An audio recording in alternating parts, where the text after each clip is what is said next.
刚才玩了一会儿，现在准备在这里看绘本了。院子里的这棵冬青还是很漂亮，我好喜欢它上面的这个红色的果果呀。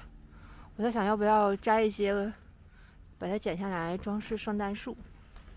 其实这个冬天我们都还没有，非常仔细的打扫院子，然后发现邻居家的松树有各种各样的落叶，就是洒满了整个院子，都很黄嘛，觉得很萧条。之前打扫过一次，现在感觉应该是每周都要扫一次。我们现在就是趁着今天天气好，阳光明媚，来扫一扫院子吧。然后发现这个耙子特别好用，它可以把叶子刮起来。邻居家的狗在叫，很有可能是因为咕咪去他们家玩了。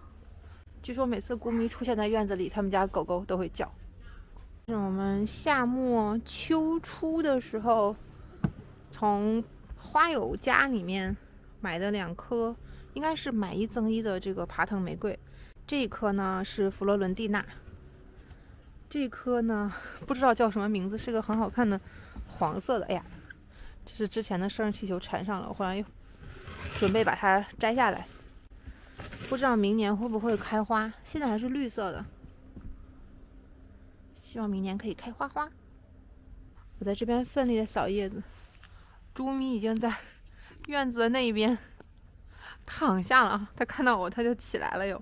邻居家的爬山虎非常的强悍，它已经爬过了墙。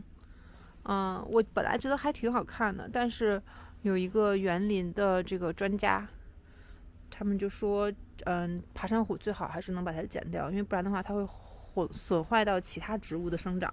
比如说像这一棵，它本来应该可能能长得更大吧，但是爬山虎现在其实有在牵引它，所以可能贝贝之后会把它做一些处理。